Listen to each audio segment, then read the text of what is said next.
America और Iran के बीच जारी तनाव एक बार फिर बढ़ता दिखाई दे रहा है।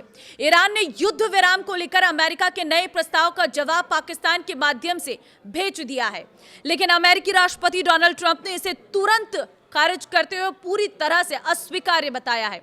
हालांकि ट्रंप ने साफ नहीं किया है कि प्रस्ताव में ऐसी कौन सी बातें थी जिन्हें अमेरिका मानने को तैयार नहीं है। नमस्कार, मैं हूं आपके साथ ममता तिवारी और आप देख रहे हैं न्यूज़ 18 का डिजिटल प्लेटफॉर्म। ईरान ने कहा है कि वो सिर्फ अस्थायी नहीं बल्कि स्थायी रूप से युद्ध खत्म करना चाहता है। तेहरान की मांग है कि संघर्ष सिर्फ ईरान तक सीमित न रहे बल्कि लेबनान समेत पूरे क्षेत्र में शांति स्थापित हो। ईरान चाहता है कि समुद्री व्यापार और तेल आपूर्ति के रास्तों को सुरक्षा भी सुनिश्चित की जाए। अमेरिका के प्रस्ताव में युद्ध समाप्त करने, रणनीतिक जलमार्ग हॉर्मुज को दोबारा खोलने और ईरान के परमाणु कार्यक्रम को सीमित रखने की शर्त शामिल थी। स्ट्रेट ऑफ हॉर्मुज दुनिया में तेल और गैस सप्लाई का सबसे महत्वपूर्ण रास्ता माना जाता है। ट्रंप की धमकी और मुजतबा के निर्देश।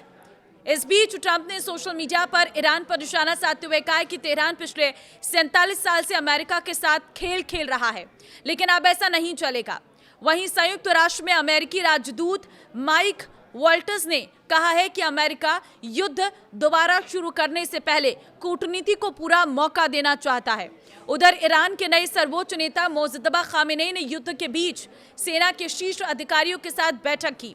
सरकारी मीडिया के अनुसार उन्होंने दुश्मनों के खिलाफ कड़े और निर्णायक कदम जारी रखने के निर्देश दिए हैं और इसी दौरान खाड़ी क्षेत्र में ड्रोन हमलों ने तनाव और बढ़ा दिया है। कतर के पास एक जहाज में ड्रोन से आग लग गई है, जबकि संयुक्त अरब अमीरात और कुवैत ने अपने हवाई क्षेत्र में संदिग्ध ड्रोन देखे हैं।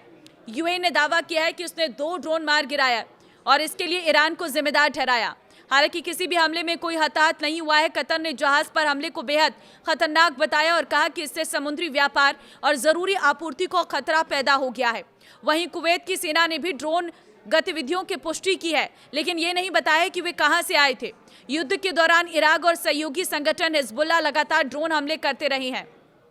ये संघर्ष फरवरी में अमेरिका और इजरायल के संयुक्त हमलों के बाद शुरू हुआ था। ईरान ने यह भी कहा है कि उसके परमाणु ठिकानों की सुरक्षा के लिए सेना पूरी तरह तैयार है। ईरानी सेना के अधिकारियों ने दावा किया है कि उन्हें आशंका है कि विदेशी ताकतें घुसपैठ या हेलीकॉप्टर ऑपरेशन के जरिए संवर्धित यूरेनियम चुराने की कोशिश कर सकती है। संयुक्त राष्ट्र की परमाणु एजेंसी के अनुसार ईरान के पास 60% तक संवर्धित 440 किलोग्राम से अधिक यूरेनियम मौजूद है, जो हथियार बनाने की क्षमता से काफी करीब माना जाता है। इजरायल के प्रधानमंत्री बेंजामिन नेतन्याहू ने कहा है कि जब तक ईरान से संवर्धित यूरेनियम बाहर नहीं निकाला जाता, तब तक ये युद्ध पूरी तरह खत्म नहीं माना जा सकता।